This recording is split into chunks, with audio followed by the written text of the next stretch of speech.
महादेव के दिव्य दर्शन संसार के लिए एक बहुत बड़ी सीख है कि जब जब अधर्म सर उठाएगा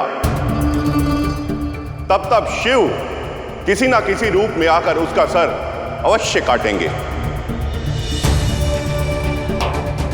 उसे समझाने का प्रयास अवश्य करेंगे, जैसे आज वो जलंधर को समझा रहे हैं। शिव और जलंधर के रूप की एकता और उद्देश्यों की भिन्नता बता रहे हैं। और यदि जलंधर आज भी नहीं रुका तो उसका अंत निश्चित है। सत्यवचन ब्रह्मदेव। उठाओ अस्त्र जलंधर, मारो जलंधर, मारो।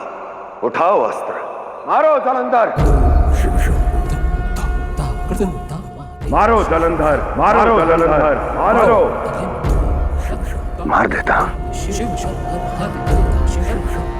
मार देता हूं।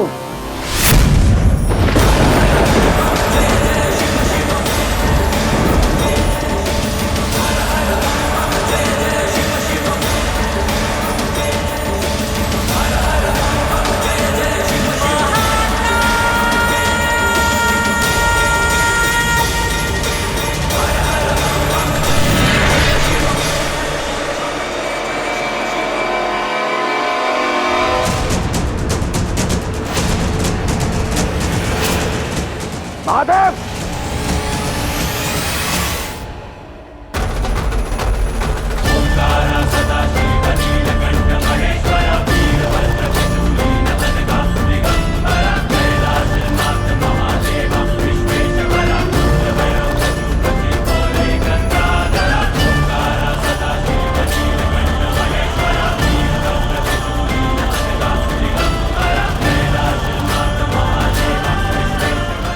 शिव को पाना है तो शस्त्र छोड़ श्रद्धा अपनाए,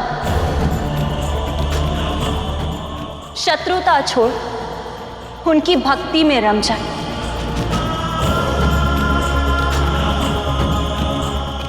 विश्वास के साथ कहती हूं, मन का हर भंवर शांत हो जाएगा।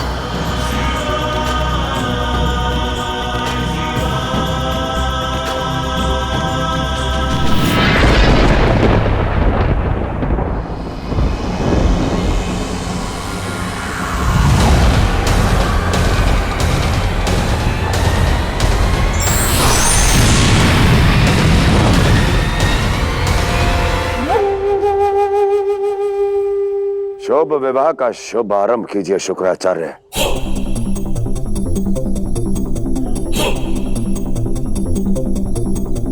और तुम देवता उठाओ ये ढोल नगाड़े और संपूर्ण सृष्टि में हमारी खुशी का टंका बजा दो।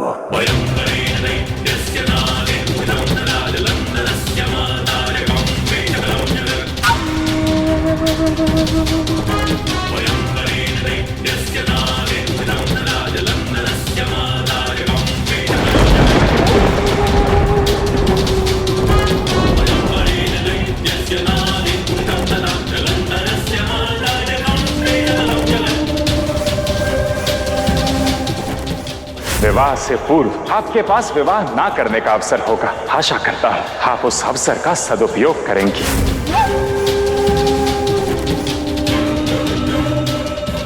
फिर तो आपको एक ऐसा संसार बसाना होगा जिसमें अगर एक पुत्री पिता के विरुद्ध चली जाए तो उसे अनुचित ना कहा जाए।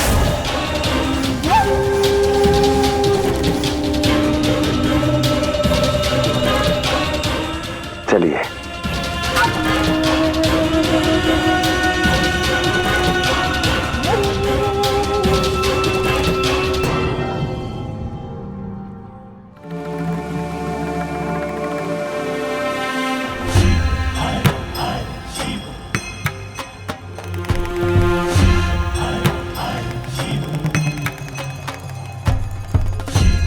आप आ गए महादेव।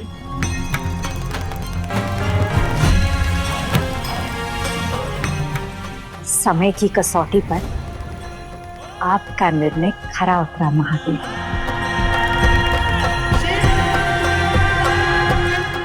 कदापि नहीं। युद्ध नहीं कर सकते थे तो कम से कम उसके प्रहार का उत्तर तो देते। जिस क्षण जलंधर के अस्त्र आपकी ओर उठे, उसी क्षण उसी भूमि में गाड़ देते। किंतु नहीं, जहां शिव की शक्ति दिखानी थी, वहां केवल शिव का महत्व समझाकर लौट आए। हाँ, क्योंकि बेला विवाह की थी और समय शगुन का।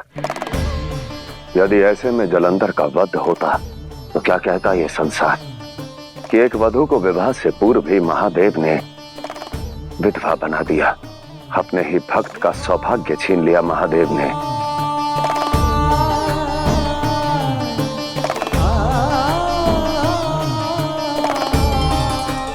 पुत्र,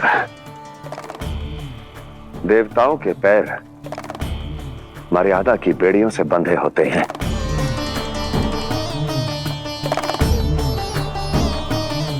मानव हो या दानव, विवाह के अनुष्ठान में हर कोई देवताओं का आवाहन करता है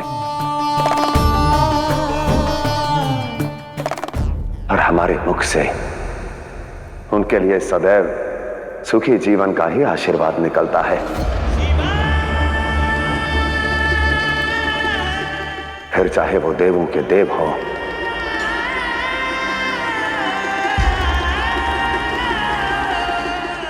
या देवों के राजा।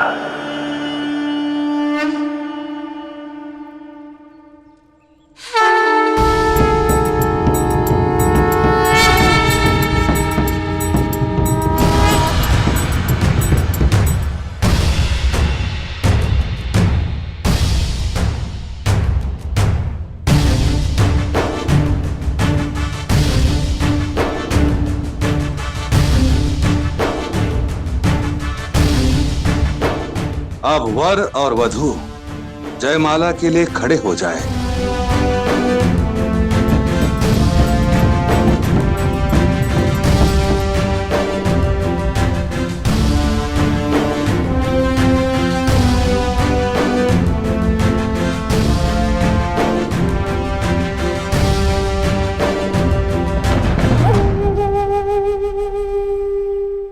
विवाह संपन्न हुआ।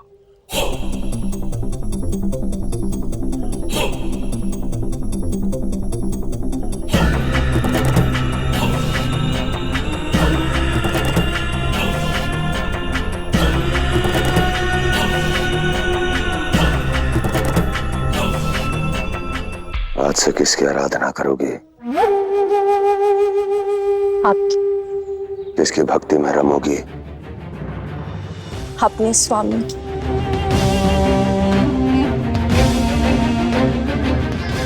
महादेव और नारायण कौन है? पता नहीं। सागर पुत्र के सिवा ना मैं किसी पर पुरुष को जानती हूँ और ना ही उनके बल को मानती हूँ।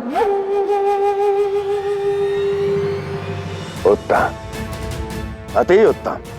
लो छूलो पैर अपने जलंधर, अपने ईश्वर के।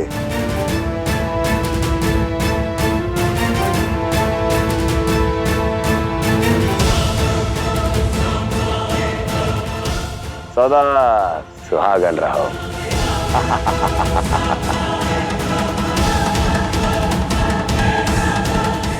सुन ले ये ब्रह्मांड, सुन ले ये ब्रह्मांड, सुन ले ये ब्रह्मांड। वृंदा जैसी पतिव्रता स्त्री से विवाह कर जलंधर ने अमृतत्व प्राप्त कर लिया है।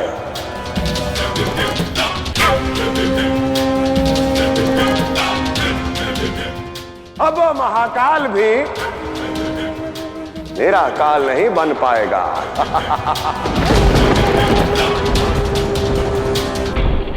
क्योंकि जलंधर और वृंदा की जोड़ी, शिव शक्ति का प्रेम, उनका साथ, उनका सम्मान सब लील जाएगी।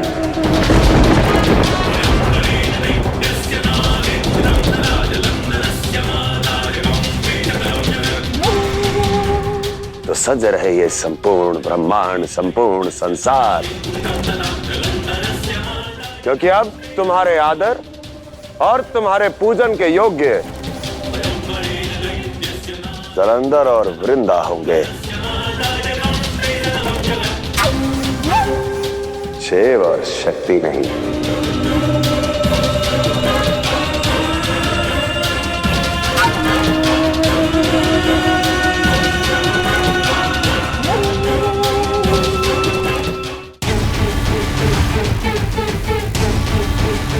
सदा खुश रहो।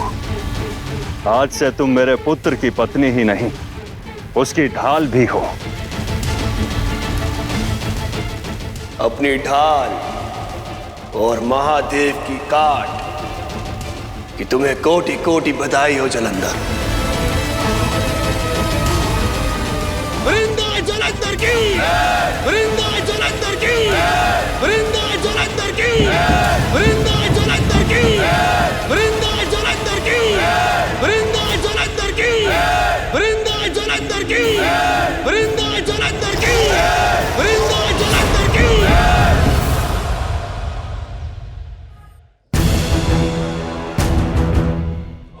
स्वर्ग छिन गया, किंतु स्वर्ग के राजा का अहंकार नहीं छिना। तुम्हारा यह मौन नहीं, अपनी जय जयकार सुननी है मुझे। बोलो। स्वर्ग रहे या ना रहे, देवराज इंद्र रहे या ना रहे, किंतु संसार में शिव शक्ति की जोड़ी का आदर सदैव रहेगा, आदर सदैव रहेगा, आदर सदैव रहेगा।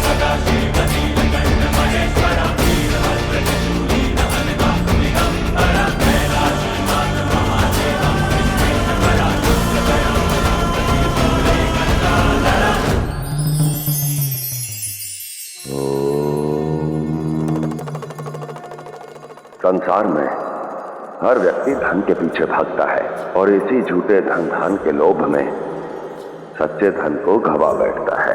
सच्चा धन अर्थात शिक्षा और संस्कार, संस्कार जो हमें हमारे माता पिता से मिलते हैं, और शिक्षा जो गुरुओं से प्राप्त होती है। जिसमें व्यक्ति के पास ये दोनों शस्त्र हैं, वो संसार का हर संकट पार कर सकता है। इसलिए सदैव शिक्षा और संस्कार का धन ग्रहण करें।